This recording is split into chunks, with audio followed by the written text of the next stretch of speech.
Welcome to Marlin Catherine channel. இன்றைக்கி நம்மளோட சேனலில் ரொம்ப இன்ட்ரெஸ்டிங்கான ஒரு வீடியோ தான் பார்க்க போகிறோம். என்ன வீடியோ பார்க்க போகிறோம் அப்படின்னா, என்னோடய ஃபியான்சிக்கு பர்த்டே அந்த டே vlog தான் இன்றைக்கி நம்ம வந்து பார்க்க போகிறோம்.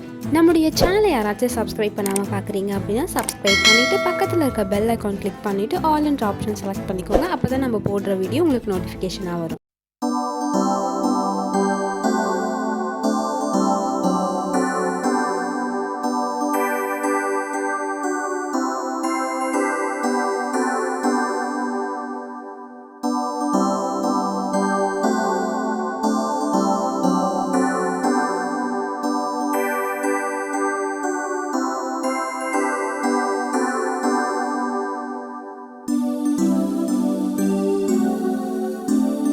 வாங்க இப்போ வீடியோக்குள்ளே போகலாம். என்ன வீடியோ ஒரே பிளாக்காக இருக்குது அப்படின்னு சொல்லிட்டு பார்க்குறீங்களா? எங்களுக்கும் அப்படி தான் இருந்துச்சு. ஏன் அப்படின்னா, டெக்கரேஷன் ஒர்க் பண்ணுறதுக்காக வந்து எல்லா லைட்டுமே ஆஃப் பண்ணிட்டு இருந்தேன். நான் வந்து எங்கள் அண்ணா கிட்ட தான் கேக் வாங்கிட்டு வர சொல்லி கொடுத்துருந்தேன். ஒரு 1/2 kg மட்டும் வாங்கிட்டு வாங்கலாம், நாங்கள் ஒரு 4 பேர் தான் இருக்கோம், அதனால ஒரு 1/2 kg மட்டும் போதும் அப்படின்னு சொல்லிட்டு எங்கள் அண்ணா கிட்ட கொடுத்துருந்தேன்.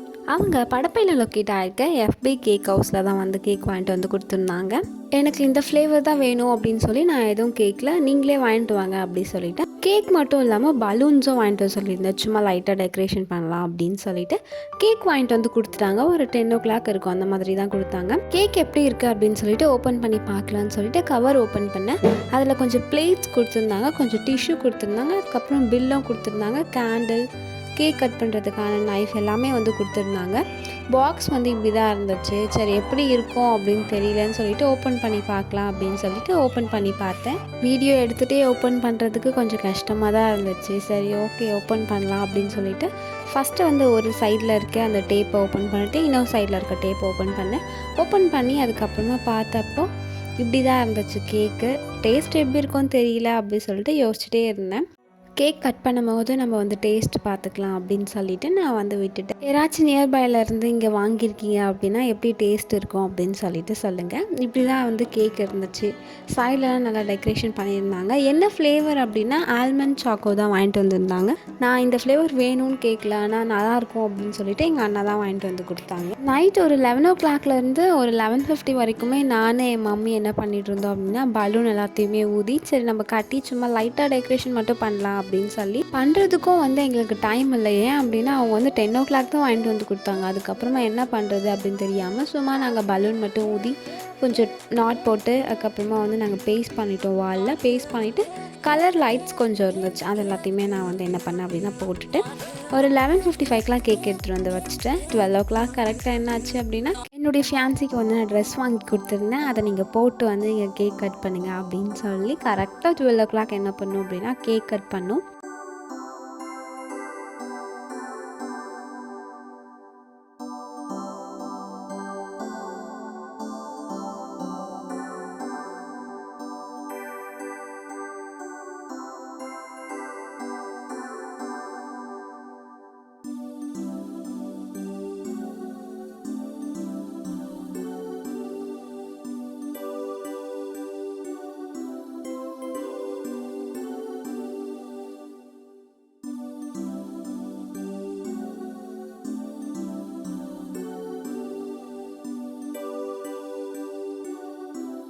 கேக் கட் பண்ணிவிட்டு என்ன பண்ணேன் அப்படின்னா, அந்த பலூன்ஸ் எல்லாமே இருந்துச்சு, அதை வச்சு தான் நான் விளையாடிட்டு இருந்தேன். கேக்கோட டேஸ்ட் வந்து சூப்பராக இருந்துச்சு. வெளியில் மட்டும் இல்லாமல் உள்ளேயும் வந்து ஆல்மண்ட் போட்டிருந்தாங்க. அந்த ஆல்மண்டும் சாக்லேட்டும் செம்ம டேஸ்ட்டாக இருந்துச்சு. நானும் என் மம்மி என் தங்கச்சி எல்லாருமே வந்து நல்லா அந்த கேக்கை சாப்பிட்டோம். நைட் 1 o'clock ஆகிடுச்சு, படுத்து தூங்கிட்டோம். மறுநாள் வந்து லேட்டாக தான் ஏஞ்சுவேன். எங்கள் மம்மி சமைக்கவும் இல்லை, கிளம்பிட்டாங்க இட்லி மட்டும் ஊற்றிட்டு ஆஃபீஸ்க்கு. நெக்ஸ்ட்டு நான் ஏஞ்சி ட்ரை ஃப்ரூட் ஜூஸ் குடிச்சிட்டு மார்னிங் வெளியில் வந்து பார்த்தா கிளைமேட் இப்படி தான் இருந்துச்சு. மழை வரும் போல் அப்படி சொல்லிட்டு நினச்சேன். கரெக்டாக மழை வந்துருச்சு.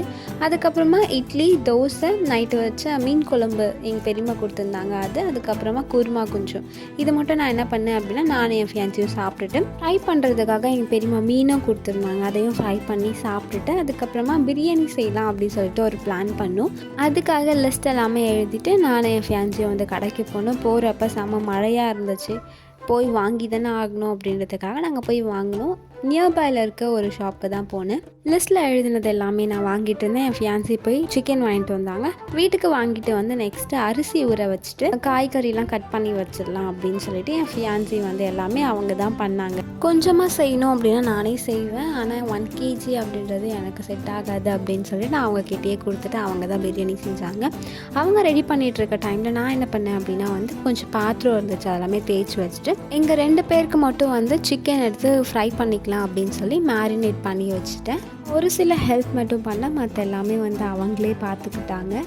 நான் வந்து என்ன பண்ணேன் அப்படின்னா கத்திரிக்காய் தொக்கு செய்யலாம் அப்படின்னு சொல்லிட்டு கத்திரிக்காய் தொக்கு செய்கிறதுக்காக தக்காளி வெங்காயம் அதெல்லாம் கட் பண்ணி வச்சுட்டு கத்திரிக்காயும் கட் பண்ணி வச்சுட்டு வெயிட் பண்ணிகிட்டு இருந்தேன் செய்கிறதுக்காக. இவங்க வந்து என்ன பண்ணாங்க அப்படின்னா பிரியாணி செய்ய தான் ஸ்டார்ட் பண்ணாங்க.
சைடில் நான் என்ன பண்ணேன் அப்படின்னா கத்திரிக்காய் தொக்கு செய்யலாம் அப்படின்னு சொல்லிட்டு ஃபர்ஸ்ட் டைம் இப்போ தான் நான் ட்ரை பண்ணேன். ரொம்ப மோசமாக தான் இல்லை, சாப்பிட்ற அளவுக்கு தான் இருந்துச்சு. என்ன ஒன்று அப்படின்னா இதில் எல்லோ வேர்க்கடலையோ மட்டும் போடலாம், அதுதான் மெயின். நான் வாங்கிட்டு வரல அப்படின்றதுனால அது போடாமல் தான் வந்து நான் செஞ்சேன். இதை செஞ்சு முடிச்சுட்டு என்ன பண்ணேன் அப்படின்னா மேரினேட் பண்ணி வச்சுருக்க சிக்கனை வந்து ஃப்ரை பண்ணிடலாம் அப்படின்னு சொல்லிட்டு மேரினேட் பண்ணி வச்சுருக்க சிக்கனை எடுத்து ஃப்ரிட்ஜ்லேருந்து வெளியில் எடுத்து வச்சுட்டு ஒரு 5 minutes வந்து அப்படியே வெளியில் வச்சுருந்தேன். என் ஃபியான்சியும் நானும் சைட் பை சைடு வந்து ஒர்க் பண்ணிகிட்டே இருந்தோம். அவங்க பிரியாணி செஞ்சுட்டு இருந்தாங்க, மற்ற எல்லாமே நான் தான் வந்து செஞ்சேன். ஃபர்ஸ்ட்டு பிரிஞ்சால் கிரேவி தான் நான் செஞ்சேன். எல்லாமே சமைக்கும் போது லேட்டாக சமைப்பேன், இது மட்டும் ரொம்ப சீக்கிரமாக சமைச்சு முடிச்சிட்டேன். இதை செஞ்சு முடிச்சுட்டு நெக்ஸ்ட்டு என்ன பண்ணேன் அப்படின்னா அவங்க பிரியாணிக்கு அரிசி போட்டாங்க, அதுக்கும் கொஞ்சம் ஹெல்ப் பண்ணிவிட்டு பிரிஞ்சால் கிரேவி செஞ்சு முடிச்சுட்டு அதுக்கப்புறம் மேரினேட் பண்ணி வச்சுருக்க சிக்கன் ஃப்ரை பண்ணிட்டு இருந்தேன். அதுக்கு முன்னாடி வந்து தம் போட்டு நாங்கள் பிரியாணி வச்சிட்டோம். பிரியாணி வந்து ஃபைனலாக இப்படி தான் இருந்துச்சு.